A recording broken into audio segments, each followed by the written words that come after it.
අයිබෝන් සුබදෑසනක් ප්‍රාර්ථනා කරනවා නිරෝගී දවසක් ලැබෙන්න කියලා හැමෝටම ප්‍රාර්ථනා කරනවා. අද දවසේදීත් ජාතික පුවත්පත්වල සඳහන් වුණු කාරණා මොනවද කියලා අපි බලමු. අද පත්තරවල බොහෝ කාරණා තිබෙනවා. ඒ අතරින් මුලින්ම අපි අවධානය යොමු කරමු මැතිවරණයේ පැවැත්වීම පිළිබඳ තමයි ලොකු කතිකාවක් ආවේ. ඡන්දෙ තියන්නට ඕනේ, පාර්ලිමේන්තුවක් ඕනේ, මේ වැඩ කටයුතු කරගෙන යන්නට ඕනේ. ඒ සම්බන්ධයෙන් අධිකරණයේ ක්‍රියාවලියක් දෙයක් වෙනවා. මැතිවරණ කොමිසමේ කාර්යභාරය ගැන කතා කළා. මැතිවරණ කොමිසම වැඩේ කරනවද නැත්නම් මැතිවරණ කොමිසමද මේ ඡන්දෙ තියන්නේ නැතුව ඉන්නේ? මේ වගේ කතා ගොඩක් තිබුණා. කොහොම හරි ලංකාදීප ප්‍රධාන සිරස්තලයේ අලුත් කතාවක් අපිට කියනවා. ඡන්ද පත්‍රිකා මුද්‍රණයට සූදානමක්. මැතිවරණ කොමිසම රජයේ මුද්‍රණාධිපතිට දන්වයි කියලායි අද ලංකාදීප ප්‍රධාන සිරස්තලය අජන්ත කුමාර අගලකඩගේ වාර්තාවයි අපි උපුටා ගන්නේ. මහ මැතිවරණයේ ඡන්ද පත්‍රිකා මුද්‍රණය කිරීම සඳහා සූදානමින් සිටින්නයි මැතිවරණ කොමිෂන් සභාව රජයේ මුද්‍රණාධිපතියට දැනුම් දී තිබෙන බවට වාර්තා වනවා. ඊයේ මේ දැනුම් දීම කර තිබෙන්නේ. මහ මැතිවරණය සම්බන්ධයෙන් ශ්‍රේෂ්ඨාධිකරණයේ ගොනු කර ඇති පෙත්සම පිළිබඳ තීන්දුව ලැබුණු විගස ඡන්දය පැවැත්වෙන දිනේ ප්‍රකාශයට පත් කරන බැවින් ඡන්ද පත්‍රිකා මුද්‍රණයට අවශ්‍ය කටයුතු සැලසුම් කරන්නයි මැතිවරණ කොමිෂන් සභාව රජයේ මුද්‍රණාලයට දැනුම් දී තිබේ. ලංකාදීප ප්‍රධාන සිරස්තලය. මිට අමතරව පුවත්පත් කිහිපයකම අද මේ පිළිබඳ වාර්තා කරනවා. ඩේලි මිරර් වාර්තාවටත් අපි අවධානය යොමු කරමු. ඩේලි මිරර් පුවත්පතේ වාර්තාව printing of ballot papers EC sends print order to government printer යනුවෙන් තමයි අද සටහන තිබෙන්නේ. In an indication that the election commission was ready to hold the delayed parliamentary polls at the first conductive opportunity, the EC has sent a print order to the government printer. ඒ අනුව මිලියන 16ක් ඡන්ද පත්‍රිකා මුද්‍රණය කළ යුතුව තිබෙනවා. ඡන්දය පවත්වන්නට කොළ එලියක් දැල්වෙන පළමු අවස්ථාවේදීම මැතිවරණය පැවැත්වීමේ සූදානම සඳහා තමයි අධිකරණ ක්‍රියාවලියෙන් පසු යම් දැනුම් දීමක් සිදුවන්නේද ඒත් එක්කම මැතිවරණ ක්‍රියාවලියට අදාළ වුණු වැඩ කටයුතු ආරම්භ කරන්නටයි මැතිවරණ කොමිසම මේ වෙද්දී සූදානම් වන්නේ. මේ පිළිබඳව අද සිලෝන් ටුඩේ පුවත්පතේ වාර්තා කරනවා. ඒ අනුව සිලෝන් ටුඩේ වාර්තාවේ සඳහන්ව තිබෙන්නේ printing 17 million ballot papers begins යනුවෙන් වාර්තාව. The order to print ballot papers for the next general election had been placed by the Election Commission on 27th May after the lapse of 2 months and 6 days, Department of Government Printing source said. අභ්‍යන්තර ආරංචි මාර්ගවලින් කියන කතාව වුන් වාර්තා කරනවා. මිලියන 17ක් ඡන්ද පත්‍රිකා මුද්‍රණය කරන්න මැතිවරණ කොමිසම මේ වෙද්දී අදාළ දැනුම් දීම් සිදු කර තිබෙන බව සිලෝන් ටුඩේ වාර්තාව.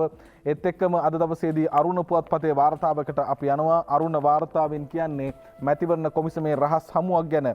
ඔවුන් කියන ආකාරයට මැතිවරණ කොමිසම යම් ආකාරයකින් හමු වෙලා සාකච්ඡා කර තිබෙනවා කියන කාරණයක් කියනවා. ඒත් එක්කම ඡන්ද පත්‍රිකා මුද්‍රණයට සූදානම් වන්න මුද්‍රණ දෙපාර්තමේන්තුව මැතිවරණ කොමිසමට දැනුම් දෙයි කියන කාරණේත් අද දවසේදී අරුණ පුවත්පත වාර්තා කර තිබෙනවා. අපි යමු අර රහස් සාකච්ඡාවේ කතාවට. ඒ වාර්තා කරන්නේ අද දවසේදී මව්බිම පුවත්පත. මව්බිම පුවත්පතේ වාර්තාව රත්නපුර මවුන්ට් රෙස්ටොරන්ට් එකේ මැතිවරණ කොමිසමේ ලොක්කන් පිරිසක් රහස් හමුවක කියලා වාර්තා කරනවා. අද මව්බිම පුවත්පතේ පමණයි මේ ප්‍රවෘත්තිය වාර්තා කර තිබෙන්නේ. ඒ අනුව මැතිවරණ කොමිෂන් සභාවේ ඉහළ නිලධාරියෙකු මැතිවරණ නියෝජ්‍ය සහ සහකාර කොමසාරිස්වරුන් පිරිසක් සමග මැයි මාස 6 වෙනිදා රත්නපුර මවුන්ට් රෙස්ටොරන්ට් හෝටලයේදී පවත්වා ඇති රහස් සාකච්ඡාවක් පිළිබඳ රාජගිරිය මැතිවරණ කාර්යාලයේ නිලධාරීන් අතර ආందోලනාත්මක කසුකුසුවක් පවතින බව වාර්තා වෙනවා. එදින පස්වරු 2:30 සිට 6:30 පමණ වන තෙක් පැය 4කට ආසන්නව පැවති මෙම සාකච්ඡාවට දිස්ත්‍රික් 7ක නියෝජ්‍ය සහ සහකාර මැතිවරණ කොමසාරිස්වරු ගණනක් සහභාගී කරවගෙන තියෙනවා. මැතිවරණ කාර්යාලයේ කිසිවෙකුත් නොදැන හදිසියේ පැවති මේ සාකච්ඡාවේදී පරිපාලන සේවයේ විශේෂ ශ්‍රේණියේ නියෝජ්‍ය කොමසාරිස්වරයෙකුට රාජගිරියේ මැතිවරණ කාර්යාලයේ තනතුරක් ලබා දීම සම්බන්ධයෙන් සාකච්ඡා කර ඇති බව දැනගන්නට ලැබී ඇත. මේ වන විට රාජගිරිය කාර්යාලයේ පරිපාලන සේවයේ විශේෂ ශ්‍රේණියේ තනතුරු සංඛ්‍යාව සම්පූර්ණව පවතින බැවින් එම තනතුරක් පුරප්පාඩු කර ඒ සඳහා මැතිවරණ නියෝජ්‍ය කොමසාරිස්වරයා ස්ථානමාරු කිරීම සම්බන්ධයෙන් සාකච්ඡා වී ඇතැයි වාර්තා වේ. මැතිවරණ සහකාර කොමසාරිස්වරුන්ගේ සංගමය මගින් යෝජනාවක් ඉදිරිපත් කරවා ගැනීම සම්බන්ධයෙන් මෙහිදී සාකච්ඡා වී ඇති අතර එම සාකච්ඡාවේදී මදුවිත සංග්‍රහයක්ද පිරිනමා ඇති බවට තොරතුරු වාර්තා වේ. අපි නෙමෙයි කියන්නේ මව්බිම් පත්තරේ වාර්තාව අපි උපුටා ගන්නේ. කෙසේ වෙතත් මේ සම්බන්ධයෙන් ඇත්ත නැත්ත කුමක්ද කියන දේ පිළිබඳ තහවුරුවක් ඉදිරියේදී මැතිවරණ කොමිෂන් සභාවෙන් කියවේවි. අයිලන්ඩ් පුවත්පතේ වාර්තාවකට අපි වාර්තා කර යනවා. ඒ අනුව මැතිවරණ කොමිසම පැත්තෙන් කියන කතාව election commission awaits final draft of health guidelines to get on with general election work. අවසාන වශයෙන් සෞඛ්‍ය නිර්දේශ අඩංගු පත්‍රිකාව ලැබෙන තුරු මැතිවරණ කොමිෂන් සභාව බලාගෙන ඉන්නේ. The Election Commission was awaiting the final draft of the health guidelines for the conduct of the general election of 2020. EC Chairman Mahinda Deshapriya said yesterday he told that the island that they had discussed the second draft prepared by the Health Ministry on May 26. ඒ අනුව දෙවනි ආකාරයෙන් පළමුවෙන්ම වෙනම guideline සහිත වුණු උපදෙස් මාලාවක් සකස් කරා. ඉන්පස්සේ ඒක සංශෝධනයත් එක්ක දෙවනි උපදෙස් මාලාවත් සකස් වී තිබෙනවා. ඒ සම්බන්ධයෙන් අදාළ පාර්ශවත් එක්ක සාකච්ඡා කරලා දෙවනි උපදෙස් මාලාව තහවුරු කර ගැනීමෙන් පසු මැතිවරණයට අදාළ කටයුතු ආරම්භ කරන්නට සූදානම් කියන කාරණේ මැතිවරණ කොමිෂන් සභාව පැත්තෙන් මේ වෙද්දී ප්‍රකාශයට පත් වෙලා තියෙනවා. ඒත් එක්කම අපි අවධානය යොමු කරමු අද දවසේදී දිවයින පුවත්පතේ වාර්තාවට අවධානය යොමු කරන්නේ ඒ තමයි මේ වෙනකොට රට අභ්‍යන්තරයෙන් ආසාදිතයින් වාර්තා වීමක් සිද්ධ වෙන්නේ නැහැ. හැබැයි විදේශගතව පැමිණෙන ශ්‍රමිකයින් ඒ වගේම නාවික හමුදා පොකුර කියන දේ තාමත් සක්‍රියව පවතිනවා. කෙසේ වෙතත් අද දවසේදී වාර්තාව දිවයින ප්‍රධාන සිරස්තලය නාවික සෙබළකට කොරෝනා කොටුව ගෆූර් ගොඩනැගිල්ලේ නාවික සෙබළු 200ක් හුදකලා කෙරෙති. කොළඹ කොටුව ගෆූර් ගොඩනැගිල්ලේ රඳවා සිටි වැලිසර නාවික කඳවුරට අත්‍යවශ්‍ය ද්‍රව්‍ය සැපයූ නාවික හමුදා බටපිරිසක් අතර සිටි එක් අයෙකුට කොරෝනා වෛරසය ආසාදනය වී ඇති බව හඳුනා ගැනීමත් සමග ඊයේම ගොඩනැගිල්ලේ සිටි 200ක් පමණ නාවික විරුවන් එම ගොඩනැගිල්ලේම හුදකලා කිරීමට සෞඛ්‍ය බලධාරීන් පියවරගෙන තිබෙනවා කියලායි වාර්තා කරන්නේ. අප ඇතුල් පිටුවට යමු. හුදකලා කරනු ලැබූ වැලිසර නාවික කඳවුර සහ එහි සිටි රෝගීන් ප්‍රතිකාර කළ නාවික රෝහලේ සැපයුම් කටයුතු වෙනුවෙන් යොදා ගන්නා ලද මෙම නාවික බටපිරිස බාහිර සමාජයෙන් ඈත් කොට මේ ගොඩනැගිල්ලේ රඳවා සිටි බව නාවික හමුදාව කියනවා. මෙම ගොඩනැගිල්ලේ සිටි හමුදා සමාජිකින්ට පෙරේදා සිදු කළ PCR පරීක්ෂණවලදී මෙම නාවික හමුදා සෙබළාට කොරෝනා වැළඳී ඇති බවට අනාවරණ වෙනවා. නාවික හමුදාව තුලින් ගෙවී ගිය පැය 24 තුළ කොරෝනා වෛරසය ආසාදනය වූ රණවිරුවන් 53 දෙනෙකු වාර්තා වී ඇති අතර මේ දක්වා නාවික හමුදාවෙන් හඳුනාගත් ආසාදිතයින් ගණන 682ක්. ඒක තමයි ලොකුම පොකුර විදිහට වාර්තා වී තිබුණේ.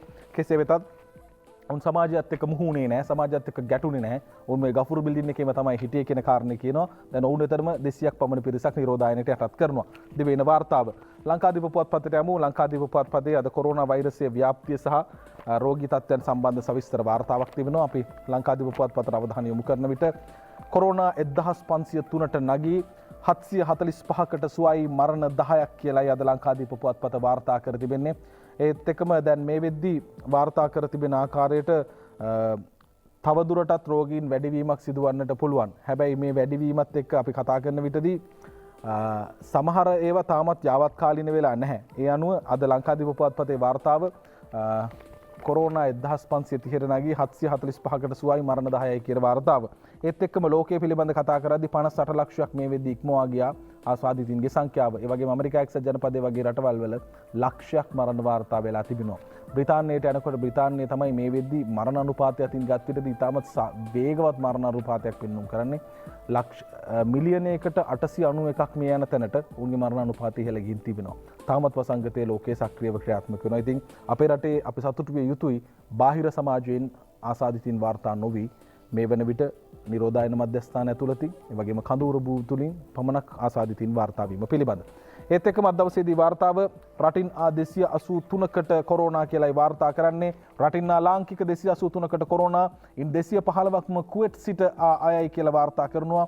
විදේශයන්හි සිට මෙරටට මේ දක්වා පැමිණි සිටින ශ්‍රී ලාංකිකයන් අතුරින් 283 දෙනෙකු කොරෝනා වෛරසය ආසාදනය වී ඇතැයි මේ වන විට හඳුනාගෙන තිබෙන බව ජනාධිපති අතිරේක ලේකම් අඩ්මිරාල් ජයනාත් කොළඹගේ මහතා පවසනවා. මෙතන පොඩි කතාවක් තියෙනවා. ඒ තමයි ආසාදනය වෙලාද වුන් ලංකාවට ආවේ නැත්නම් ආවගෙන් පස්සේ ආසාදනය වුණාද කියන කතාව තියෙනවා.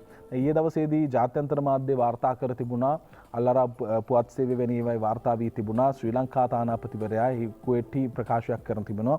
ඔවුන් ලංකාවට එවන විට PCR පරීක්ෂණයක් හෝ වෙනත් යම් ආකාරයෙන් ප්‍රතිදේහ පරීක්ෂණයක් හෝ සිදු කරලා තියෙනවා. එයින් ඔවුන්ගේ රෝගී තත්ත්වයක් පිළිබඳ තහවුරුවක් ලැබිලා නැහැ. ඊට අමතරව රෝගීව හිටි 5 දෙනෙක් විතර සිටියා. 4 දෙනෙක් හිටියා. මේ 4 දෙනාව මෙහෙට එව්වේ නැහැ කියන කාරණේ කියනවා. කෙසේ වෙතත් ඔවුන් එනකොටම ආසාදිත වුණාද? ගුවන් යානයේදී ආසාදිත වුණාද? මේ කියන ප්‍රශ්නේ තියෙනවා. කෙසේ වුණත් ලංකාවේ වුණ අපේ. ඒ නිසා ඔවුන් වෙනුවෙන් අවශ්‍ය කටයුතු සිදු කිරීම අපේ රටේ යුතුයකම වගකීම් වෙනවා. ඒ නිසා අවශ්‍ය කටයුතු මේ වෙද්දී සෞඛ්‍ය බලධාරීන් සහ රාජ්‍ය මූලිකව සිදු කරමින් පවතින වෙලාවක් මේක. ඒත් එක්කම අද දවසේදී අපි අවධානය යොමු කරනවා ලංකාදීප පුවත්පතේ තවදුරටත් වාර්තා කරනවා නාවික වෛද්‍යවරුන් සාම්පූර් ගෙන ගිය ගිලන් රථ රියදුරාට කොරෝනා සියල්ලෝම නිරෝධායනයට යනුවෙන් වාර්තාව. ත්‍රිකුණාමලේ සාම්පූර් විදුර නාවික හමුදා කඳවුරේ නිරෝධායන මධ්‍යස්ථානයේ නිරෝධායනය සඳහා යොමු කර සිටි නාවික හමුදා සමාජිකයින් PCR පරීක්ෂණයට අවශ්‍ය ජෛව සාම්පල් ලබා ගැනීමට කොළඹ සිට සාම්පූර් බලා ගිලන් රථයකින් ගමන්ගත් නාවික හමුදා වෛද්‍යවරයෙකු ඇතුළු වෛද්‍ය කාර්ය මණ්ඩලයක් නිරෝධායනය සඳහා යොමු කළ බව නාවික හමුදා ආරංචි මාර්ගය සඳහන් කර තිබෙනවා. මේක තමයි ප්‍රශ්නේ වෙන්නේ. මේ භූමියේ ඉදිරි පෙළ කටයුතු කරන නිලධාරීන් සෞඛ්‍ය බලධාරීන් ආරක්ෂකංශ යම් ආකාරයකින් ආසාදිත තත්යකට පත් වුණාම ඔවුන්ගෙන් ඇතිවෙන ඒ පුරප්පාඩු පුරවන්නේ කවුද කියන ප්‍රශ්නයක් එනවා. ඒ නිසා තමයි ආසාදිත බවක් රෝග ලක්ෂණයක් පෙන්눔 කරනවා නම් පැහැදිලි ලෙසම ඔබ ආරක්ෂා වෙන්නට ඕන, ඔබ සමාජයට මුහු වෙන එකෙන් නතර වෙන්නට ඕන කියන්නේ. මේක රෝහලකට ගිහිල්ලා එතන ඉන්න වෛද්‍යවරුන්ට වැළඳුනොත් ඒ රෝහලේ වැඩ කටයුතු කොහොමද කරන්නේ? ආයතනයකට ගිහිල්ලා එතන අයට මේක ආසාදිත තත්ත්වයක් හෝ නිරෝධායනයට යටත් වෙන්නට සිදු වුණොත් ඒ දේවල් කොහොමද කරන්නේ? ඒ නිසා ඔබට ලොකු යුතුයකමක් වගකීමක් තියෙනවා. රෝග ලක්ෂණ පෙන්눔 කරනවා නම් යම් ආකාරයක ආසාත්මිකතාවයක ආසාදිත බවක් දැනෙනවා නම් අවශ්‍ය කරන ක්‍රියාවලිය කරන්න, නැත්නම් වෙන්නේ හැම වැඩක්ම පස්සට යන එක, හැම තැනක්ම අකර්මණ්‍ය වෙන එක. ඒත් එක්කම අද දවසේදී වාර්තා කරනවා ඩේලි මිරර් පුවත්පතේ වාර්තාවටත් අපි අවධානය යොමු කරනවා. ඒ අනුව සෞඛ්‍ය සේවා අධ්‍යක්ෂතුමාගේ ප්‍රකාශය, other countries should have treated 6 foreigners like we did. අපි මේ කරනවා වගේ අනික් රාජ්‍යනුත් අනිවාර්යයෙන්ම විදේශගතව සිට පැමිණෙන අයට ප්‍රතිකාර කරાવી. ඒකට හේතුව තමයි අපි ඊටමත් හොඳින් ඔවුන්ට අවශ්‍ය කරන කටයුතු සලසා දී තිබෙනවා.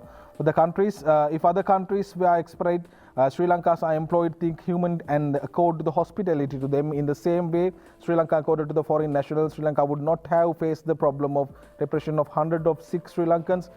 අපිට රෝගීන් සිය ගණනක් වාර්තා වුණත් එක ලොකු බරක්.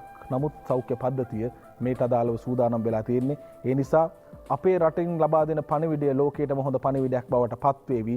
මේ විදේශගතව සිටින පිරිස් ලංකාවට ගෙන්වාගෙන දැන් ඇත්තටම 100 ගණන් වාර්තා වීමට හේතුව වෙලා තියෙන්නේ විදේශගතව සිටින අපේම සහෝදරින්ගේ පැමිණීම නිසා. කෙසේ වෙතත් ඔවුන්ට ප්‍රතිකාර කිරීම, ඔවුන්ට අවශ්‍ය කටයුතු සිදු කිරීම හරහා ලෝකයටම පණිවිඩයක්, අපේ රටේ සෞඛ්‍ය පද්ධතිය ඉතාමත් අභිමානවත් පණිවිඩයක් ගෙනෙන බව මතක් කළ යුතුයි. අරුණ පුවත්පතේ වාර්තාව සෞඛ්‍ය සේවා අධ්‍යක්ෂ ජනරාල්වරයා සම්බන්ධයෙන් යම් ආකාරයේ කතාවක් කියන්නේ. අරුණ ප්‍රධාන සිරස්තලය සෞඛ්‍ය සේවා අධ්‍යක්ෂ ජනරාල්ගේ ප්‍රායෝගික නැති මාර්ගෝපදේශ 46ම සංශෝධනය කළ යුතුයි. PHI ලා කියති කියලායි වාර්තාව. ප්‍රායෝගිකව ක්‍රියාත්මක කළ නොහැකි සෞඛ්‍ය නිර්දේශ ඇතුළත් මාර්ගෝපදේශ 46 යලි සංශෝධනය කළ ලෙස මහජන සෞඛ්‍ය පරීක්ෂකවරු සෞඛ්‍ය සේවා අධ්‍යක්ෂ ජනරාල් වෛද්‍ය අනිල් ජාසිංහගෙන් ඉල්ලා සිටියහ කියලා වාර්තා කරනවා. අතුල් පිටුවට යමු.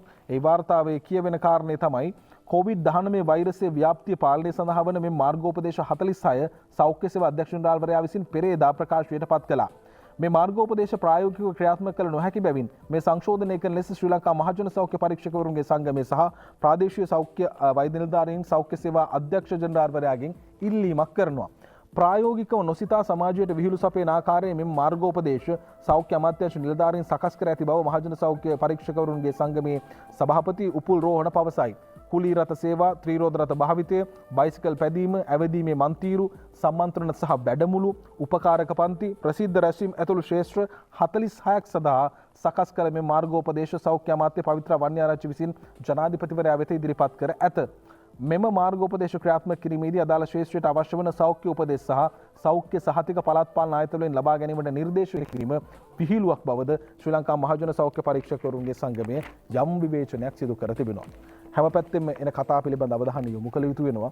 ඔවුන් කියන කතාව පිළිබඳත් කන්දී මොකක්ද මේකේ ඇත්ත තත්ත්වය, මේක ප්‍රායෝගිකව මෙහෙම ප්‍රශ්නයක් තියෙනවද කියන දේ පිළිබඳ ඉදිරියේදී සොයාබැලීමක් සිදු කරાવી. දිවයින පුවත්පතේ තවත් වාර්තාවකට අපි අවධානය යොමු කරනවා. දිවයින පුවත්පත අද වාර්තා කර තිබෙනවා මේ වන විට පවතින තත්ත්වය පිළිබඳ රජයේ වෛද්‍ය නිලධාරීන්ගේ සංගමය යම් ආකාරයේ අනුමාන කිරීම අනුතුරු ඇඟවීම් සිදු කළා. මෙහිදී ඔවුන් විසින් ඉදිරිපත් කර අනුමාන කිරීම සහ උපකල්පනයන් ඇතැම් අවස්ථාවන් වලදී හරි ගියා. ඒත් එක්කම ඒ කරපු ක්‍රියාමාර්ගات එක්ක ඔවුන් නගපු හඬත් එක්ක යම් ආකාරයේ ක්‍රියාමාර්ග බොහොම දැඩි කිරීම සිදු වුණා. දැන් ඔවුන් කියන අලුත් කතාව දිවයින වාර්තාව නාවික සහ විදේශගතව පැමිණි ශ්‍රමික පොකුරු කළමනාකරණය නොකළොත් කොරෝනා දෙවනි රැල්ලක අවදානමක් වෛද්‍ය නවින්ද සොයිසාගේ ප්‍රකාශය. නව කොරෝනා වෛරසය ආසාදනය වී ඇති නාවික සහ විදේශගත සිට පැමිණ ඇති ශ්‍රමික පොකුරු නිසි ලෙස කළමනාකරණය නොගත හොත් කොරෝනා දෙවනි රැල්ලක් අවදානම නැවත රට තුළ මතුවිය හැකියයි රජයේ වෛද්‍ය නිලධාරීන්ගේ සංගමේ සහකාර ලේකම් වෛද්‍ය නවින්ද සොයිසා මහතා ඊයේ දිවයිනට ප්‍රකාශ කළා කියලායි වාර්තා කර තිබෙන්නේ. යනු ඔවුන් අනතුරු ඇඟවීම සිදු කරන්නේ මේ වන විට ලෝක සෞඛ්‍ය සංවිධානයේ ආසියාව, ඇමරිකාව ඇතුළු රටවල් කිහිපයකට දෙවන කොරෝනා රැල්ලක අනතුරු අඟවා ඇති බවත් එහෙයින් ඉහත රෝගීන් පොකුර කළමනාකරණය කර ගැනීම අතිශය වැදගත් බව ඔහු පවසනවා.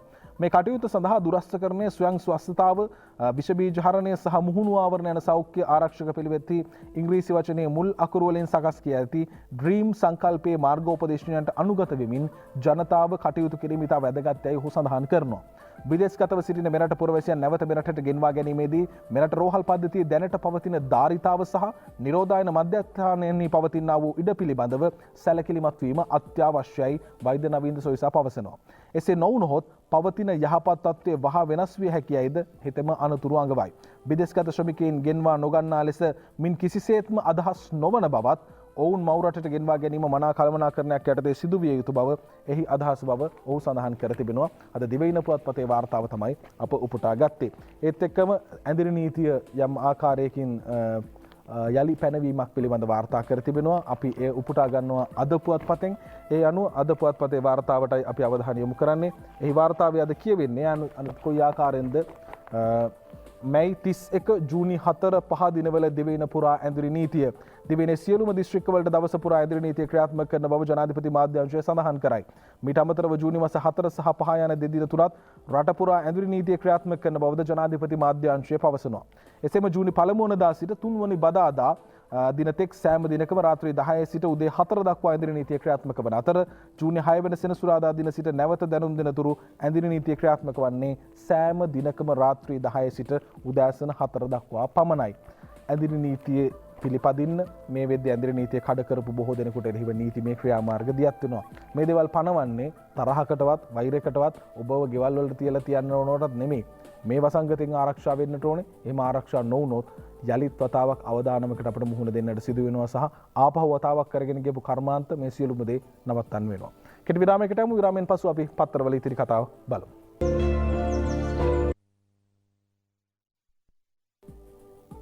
වතු කම්කරු ජනතාව වෙනුවෙන් දැවැන්ත භූමිකාවක් හෙබ වූ දේශපාලනය තුලදී අඛණ්ඩව අපරාජිත දේශපාලන ගමනක් පැමිණි තොණ්ඩමාන අමාත්‍යතුමන්ගේ දේහය පිළිබඳ අවසන් කටයුතු සිදු කෙරෙනවා මේ දිනවලදී.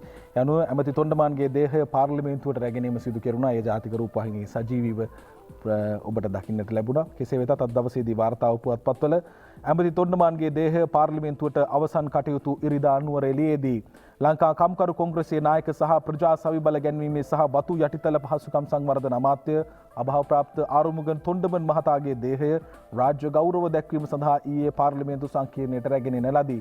යනුව ඊයේ පෙරවරු 11ට පමණ දේහය රැගත් අවමංගල රථ පෙරහැර පාර්ලිමේන්තු සංකීර්ණයට ඇතුළු වූ අවස්ථාවේදී අග්‍රාමාත්‍ය මහින්ද රාජපක්ෂ සහ ඊටපු කතානායක කරු ජයසූරියන් මහතුරුන් ඇතුළු පක්ෂ නායකයින් සහ පාර්ලිමේන්තු මහලේකම් ධම්මික දසනායක මහතා විසින් මේ බාර ගැනීමෙන් අනතුරුව රාජ්‍ය ගෞරව සඳහා රතු පළස මතින් රැගෙන විත් පාර්ලිමේන්තුවේ විශේෂ උත්සව ශාලාවේ තැන්පත් කරන ලදී. ඡායාරූප සහිත වාර්තාව අද පුවත්පත ගෙන එන්නේ. ඒත් එක්කම ඩේල් නිවුස් පුවත්පතේ ඡායාරූප සටහනටයි අපි අවධානය යොමු කරන්නේ. පාර්ලිමේන්තු සංකීර්ණයේදී ජනාධිපතිතුමන් අග්‍රාමාත්‍යතුමන් තොණ්ඩමන් මහතාගේ දේහයට අවසන් ගෞරව දැක්වීම සිදු කෙරුණා. President Gotabaya Rajapaksa pays his last respect to former Ceylon Workers Congress leader and Minister Arumugan Thondaman at the Parliament complex in Sri Jayawardenepura yesterday. ඒ ඡායාරූප සටහනේ වගේම අග්‍රාමාත්‍ය මහින්ද රාජපක්ෂ මහත්මයාන් විසින් තොණ්ඩමන් අමාත්‍යවරයාගේ පුතා සමග කරන සමීප පිළිසඳරක් සහිතවයි වාර්තා කර තිබෙන්නේ. Prime Minister Mahinda Rajapaksa and Mrs. Shiranti Rajapaksa in conversation with Jeevan Thondaman, son of former Ceylon Workers Congress leader and the Minister Arumugam Thondaman, after paying their last respect at the Parliament complex in Sri Jayawardenepura yesterday. කෙසේ වෙතත් දැන් ඔහුගේ පක්ෂ අභ්‍යන්තරයේ සාකච්ඡාවක් ඇවිත් තිබෙනවා. ඔහුගෙන් පුරම්පාඩු වන අපේක්ෂකත්වය ඔහුගේ පුතාට ලබා දීම සම්බන්ධයෙන් ජීවන් තොණ්ඩමාන් හට ලබා දීම හා සම්බන්ධයෙන් කතිකාවක් සහ පක්ෂය විසින් යෝජනාවක් ඉදිරිපත් කිරීමේ දවසේ සිදු කෙරුණා. එෙහිදී මහින්ද රාජපක්ෂ අග්‍රාමාත්‍යතුමන් ප්‍රකාශ කළේ ඒක වඩාත් සුදුසු උචිත යෝජනාවක් කියන කාරණේ. ඒත් එක්කම සිලොන් ටුඩේ පුවත්පතේ වාර්තා කර තිබෙනවා අද දවසේදී ඡායාරූප සහිත වුණු සටහන Arumugam general voice stilled remains of the late Ceylon Workers Congress leader and the Minister of the Community Empowerment and the State Infrastructure Development Arumugan Thondaman lay in state the Assembly Hall in the Parliament yesterday. ඒත් එක්කම ඔහුගේ දේශපාලන ගමන පිළිබඳ සටහනක් තබනවා. Thondaman was elected to the Parliament in 1994 from the Nuwara 1994 දී නුවරඑළිය දිස්ත්‍රික්කයේ නියෝජනය කරමින් පළමු වතාවට පාර්ලිමේන්තුවට එනවා. For the first time and the was represented in Parliament for 26 consecutive years. 26 වසරක් අඛණ්ඩව අපරාජිතව ඔහු පාර්ලිමේන්තුව නියෝජනය කරනවා. During his political career he held many cabinet ministerial portfolios such as state infrastructure, livestock development, housing, plantation infrastructure, youth empowerment, social economic and development, rural community development, ග්‍රාමීය සංවර්ධනය, ඒ වගේම වැවිලි කර්මාන්ත, පශු සම්පත් සංවර්ධන මේ වගේ විෂයපත රැසක අමාත්‍ය ධූර දැරු ඔහු වයස අවුරුදු 55යි අවසානයේදී ඔහු සමුගන්නා විට කෙසේ වෙතත් වතුකම්කරු ජනතාව බොහොම සංවේදීව මේ සිදු වුණු අවස්ථාව සම්බන්ධයෙන් සිදු වුණු දේ පිළිබඳව වතුකරය අපද දුටුවා. මුළු වතුකරය පුරාම සුදු කොඩි දාලා ඔවුන් වැළපෙඩුවා. ඔවුන් තමන්ගේ නායකයා වෙනුවෙන් කෙසේ වෙතත් රට වෙනුවෙන් කළ කාර්යභාරය වතුකම්කරු ජනතාව වෙනුවෙන් කළ කාර්යභාරය වෙනුවෙන් අප ඔහුට හිස නම ආචාර කරනවා. ඒත් එක්කම අද දවසේදී දිනමින පුවත්පතේ වාර්තාවටත් අප අවධානය යොමු කරමු. දිනමින පුවත්පතේ වාර්තාව තමයි මේ කතාව දිගින් දිගටම පහුගිය කාලවකවානුව තුළදී කතා කරුණා. චෝදනා එල්ල වුණා. හැබැයි චෝදනා එල්ල වුණාට මේවාට සම්බන්ධ ක්‍රියාවලිය දියත් වුණා. ඒ ක්‍රියාවලින් හරහා මේ වාගේ සැබෑ තත්ත්වය කුමක්ද කියන දේ පිළිබඳ චිත්‍රය සමාජයට ගියාද කියන ප්‍රශ්නයක් තිබුණා. දිනමින වාර්තාව බැලිකඩ සිරකරුවන්ට වෙඩි තැබීමේ සිද්ධිය බෙඩි තිබ්බේ ගෝඨාභයගේ උපදෙසින් බව කියන්න කිව්වා. මේ හා සම්බන්ධයෙන් හිටපු වැඩබලන බන්ධනාගාර කොමසාරිස් දේශපාලන පලිගැනීම් පිළිබඳ කොමිසමට කියන කතාව. බැලිකඩ බන්ධනාගාරයේ සිරකරුවන්ට වෙඩි තැබීමේ සිද්ධිය මෙහෙ වූයේ එවකට ආරක්ෂක ලේකම්වරයා වන ගෝඨාභය රාජපක්ෂ මහතාගේ උපදෙස් මත බවට පවසන්නේයි විවිධ මාර්ගයන් ඔස්සේ තමන්ට පණිවුඩ ලැබුණු බව හිටපු වැඩබලන බන්ධනාගාර කොමසාරිස් එමිල් රංජන් ළමාහේවා ප්‍රකාශ කළා කියලා අද දිනමින පුවත්පත වාර්තා කර තිබෙනවා. තමන් එවැනි ප්‍රකාශයක් එදා සිදු කළා නම් වසරකුත් දින ගණනාවක් තමන්ට බන්ධනාගාරගත වී සිටීමට සිදුවන්නේ නැතයිද ඒ මහතා කීය. දේශපාලන පලිගැනීම් පිළිබඳ ජනාධිපති කොමිසම හමුවේ සාක්ෂි ලබා දීමට ඊයේ පැමිණි අවස්ථාවේ මාධ්‍යයට අදහස් දක්වමින් ඔහු මේ බව කියනවා. රාජපක්ෂවරුන් එක්ව එදා ත්‍රස්තවාදයෙන් රට බේරාගත්සේම කොවිඩ් වසංගතයෙන් රට බේරා ගැනීමට අද කටයුතු කරන බව පැවසූ එමිල් රංජන් මහතා රටට ආදරය කරන පුද්ගලයෙකු ලෙස තමා එදා බොරු ප්‍රකාශ නොකර රාජපක්ෂවරුන් ආරක්ෂා කිරීමට කටයුතු කිරීම ගැන අද සතුටට පත්වන බව ඔහු ප්‍රකාශ කරනවා. කෙසේ වෙතත් මේ සම්බන්ධයෙන් ඔහුගේ දීර්ඝ විස්තරයක් තිබෙනවා. මේක ඔහුට බල කරා කියන කාරණේ මේක වර්තමාන ජනාධිපතිතුමන්ගෙන් එවකට ආරක්ෂක ලේකම්වරයා වශයෙන් කටයුතු කරන ගෝඨාභය රාජපක්ෂ මහතා වෙත පවරන්නේ කියන කාරණේ තමයි අද දිනමින පුවත්පතේ වාර්තා කර තිබෙන්නේ. ඒත් එක්කම ජනාධිපතිතුමන්ගේ තවත් ප්‍රකාශයක් අද දිනමින පුවත්පතේ වාර්තාව ලොව ප්‍රබල නායකින්ගේ වගකීම කුමක්ද ජනාධිපතිතුමන් පෙන්වා දෙනවා. දියුණුවෙන් පවතින රටවලට කොන්දේසි නොදා උදව් කිරීමයි ලොව ප්‍රබල නායකින්ගේ වගකීම විය යුත්තේ. ලොව ප්‍රධාන පෙළේ ආධාර කණ්ඩායම්වල සහ නායකයින්ගේ වගකීම තම තමන් අතර කොන්දේසි පනවා නොගෙන මහා පරිමාණයේ ද්විපාර්ශ්වික බහුපාර්ශ්වික නියෝජිත ආයතනවල කඩිනම් ක්‍රියාමාර්ග වේගවත් කොට සංවර්ධනය වෙමින් පවතින සහ මධ්‍ය ආදායම් ආර්ථිකයන්හි සංවර්ධන හවුල්කරුවන් ලෙස ඉදිරියට යාමයි අන්තර්ජාතික සමුළුවක් අමතමින් ජනාධිපති ගෝඨාභය රාජපක්ෂ මහතා කරන ලද ප්‍රකාශය අද දිනමින පුවත්පත වාර්තා කර තිබෙනවා. ඒත් එක්කම ඩේලි නිවුස් පුවත්පතේ වාර්තාවට අපි අවධානය යොමු කරනවා. India pledge all possible support. ඉන්දියාව ළඟම මිතුරා ලෙසින් සූදානම් වෙනවා අපට අවශ්‍ය ඕනෑම අවස්ථාවකදී උපරිම සහයෝගය දක්වන්නට. ඒ අග්‍රාමාත්‍ය මහින්ද රාජපක්ෂ මහතාට කරන ලද දැනුම් දීම සම්බන්ධයෙන් වාර්තාව අද ඩේලි නිවුස් පොත්පත වාර්තා කරනවා.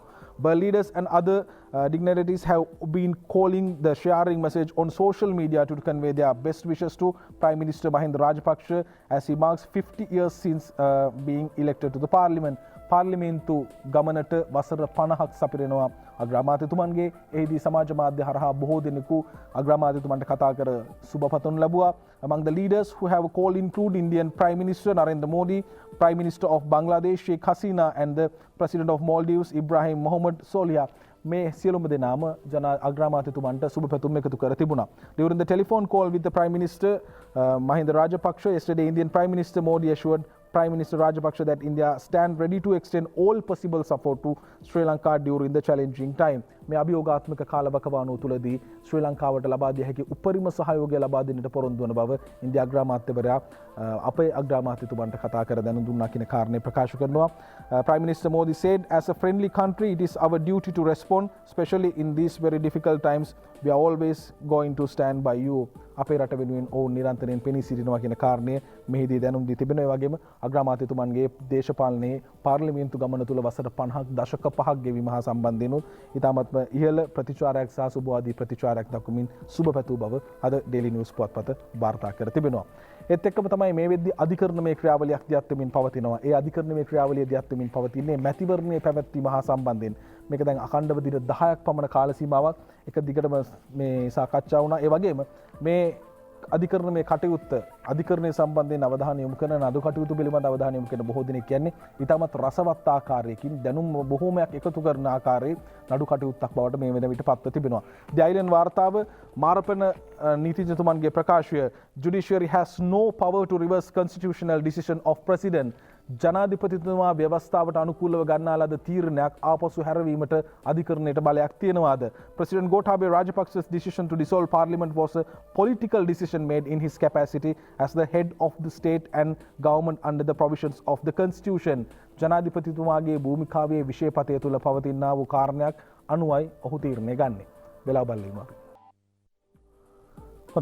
President Council Gamini Marapana said, so when further consideration of the fundamental rights petition challenging the date set by the election commission මැතිවන පැවැත්වීම හා සම්බන්ධයෙන් මේ වන විට පෙත්සම් ඉදිරිපත් වෙලා තිබෙනවා. මේ පෙත්සම් අදාළ විභාගයට ගන්න අවස්ථාවේදී තමයි ජනාධිපතිතුමා ගන්නේ තමන්ගේ ධාරිතාවේ තමන්ගේ තියෙන වපසරිය ඇතුළත තමයි මේ තීරණය ගන්නේ. ඉතින් ඔහුට තියෙන බලතලත් එක්ක ඔහු ගන්නා තීරණයක් අධිකරණයට පුළුවන් ද ආපසු හරවන්නට මේ කියන ප්‍රශ්නය මෙතනදී පැන නගිනවා. මේක එක පැත්තකින් කියවෙන කතාව. ඒත් එක්කම අනිත් කාරණේ බවට පත්වන්නේ මේ සම්බන්ධයෙන් ජනාධිපති නීතිඥ අලි සබ්රි මහතාගේ ප්‍රකාශයකුත් අද දවසේදී ලංකාදීප පුවත්පතේ වාර්තාව තිබුණා. අපි ඒටත් අවධානය යොමු කරමු. ඇමරිකාවේ 14%ක් මැරෙද්දී අපේ රටේ මැරුණේ රෝගීන් 10යි. ලංකාව කොවිඩ් මනාව පාලනය කළා. ඡන්දයට වාතාවරණය ඉතා හොඳයි. ජනාධිපති නීතිඥ අලි සබ්රිගේ ප්‍රකාශයත් අද ලංකාදීප පුවත්පත වාර්තා කර තිබෙනවා. අප ඇතුල් පිටුවෙන් උපුටා ගන්නවා ඔහු කරන ලද ප්‍රකාශය සම්බන්ධයෙන් තවදුරටත් කාරණා මෙහි වාර්තා කරනවා. ඒ අනුව ශ්‍රී ලංකාව කොරෝනා වෛරසය පාලනය කිරීම ඉතාමත් සාර්ථක විදියට සිදු කළා. මේ සාර්ථක පාලනය තුළ දැන් ඡන්දය පැවැත්වීම සඳහා පැහැදිලි ලෙසම හොඳ පරිසරයක් නිර්මාණය වෙලා තියෙනවා. ඒ නිසා මේ පැවැත්වීමේදී ගැටලුවක් වෙන්නේ නැහැ. මියගිය සිටින්නේ රෝගීන් 10ක් පමණයි. ඒ අනුව අපරට කොවිඩ් මනාව පාලනය කර තිබෙනවා. මැතිවරණයට පක්ෂව සහ එරෙහිව පෙත්සම් පංචපුද්ගල ශ්‍රේෂ්ඨාධිකරණ විනිසුරු මණ්ඩල හමුවේ ඊයේ යලි සලකා බැලූ අවස්ථාවේදී තමයි මෙන්න මේ කියන කාරණේ මහාචාර්ය සුදන්ත ලියනගේ මහතා වෙනුවෙන් පෙනී සිටිමින් ජනාධිපති නීතිඥ අලි සබ්රි මහතා ප්‍රකාශ කරන්නේ. අගවිනිසුරු ජයන්ත ජයසූරිය මහතා මෙන් පංචපුද්ගල විනිසුරු මණ්ඩලයේ සභාපතිවරයා ඒ වගේම බුවන කළුවිහාරයේ සිසිර දාබ්රු ප්‍රියන්ත ජයවර්ධන සහ විජිත් මලල්ගොඩ යන අය මෙහි සමාජිකයෝ බවට පත්ව තිබෙනවා. කෙසේ වෙතත් මෙහි තීරණය කුමක්ද කියන දේ පිළිබඳ බලාගෙන ඉන්නේ. මැතිවරණ කොමිසමත් කියලා තිබුණේ අපි බොහොම සූදානමින් ඉන්නේ. ලැබෙන තීරණයේ තීන්දුව මොකක්ද?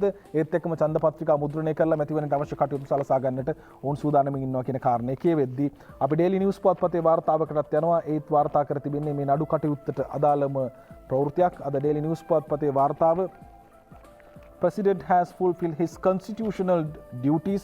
S. Jayawardena ඔහුගේ ප්‍රකාශය President Council ජනාධිපති නීතිතුමන්ගේ ප්‍රකාශය President Council Sanjeev Jayawardena appearing for the intervention petition from the Supreme Court yesterday that the President has always acted in compliance with the constitutional provisions when dissolving parliament and fixing a date of the general election. ජනාධිපතිතුමා කටයුතු කර තිබෙන්නේ ව්‍යවස්ථාවෙන් ඔහුට පවරා දී ඇති බලය අනුවයි. ඒ අනුව තමයි අවශ්‍ය කටයුතු සිදු කර තිබෙන්නේ. මේ පිළිබඳ ඊයේ දවසේදී ඇති වුණු කතාබහේදී අධිකරණය තුලදී ජනාධිපති නීතිඥ සංජීව ජයවර්ධන මහතා විසින් කරන ලද ප්‍රකාශය අද පුවත්පත්වල වාර්තා කර තිබෙනවා. ඉතාමත් දැනුම බොහෝමයක් එකතු කරන පෙත්සම් විභාග කිරීමක් කෙරෙන්නේ දවස් 10කට ආසන්න කාලයක් මේ දැන් අඛණ්ඩව ගමන් කරමින් තිබෙනවා. බලමු කුමක් සිදු වේවිද කියන දේ. මව්බිම් පුවත්පතේ වාර්තාවක් තිබෙනවා. අපිට මතකයි ජනාධිපති කොමිෂන් සභා වාර්තාවන් මොකක් හරි ප්‍රශ්නයක් එනකොට සාමාන්‍යයෙන් ජනාධිපති කොමිෂන් සභාවක් පත් වුණා. ඒ පත් වෙච්ච ජනාධිපති කොමිෂන් සභාවලට ලොකු පිරිවැයක් දැරුවා.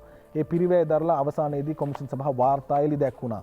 හැබැයි ඒ වාර්තා හමස් පෙට්ටියට යනවද?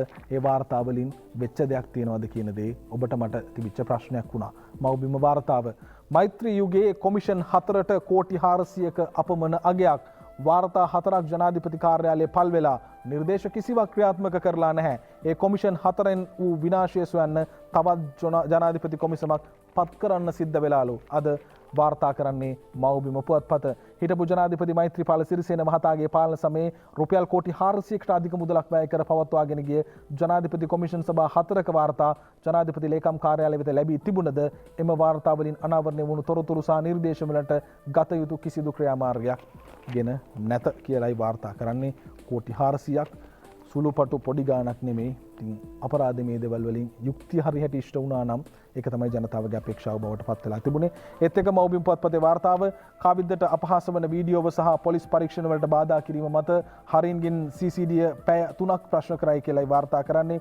ඔහු යම් ආකාරයේ තවත් පුද්ගලයෙකු පිළිබඳ මෙහිදී සඳහන් කරා. ඔහුට විරුද්ධව ඔහුගේ නීතිඥවරුන් අධිකරණ මේ ක්‍රියාවලියක් දියත් කරනවා.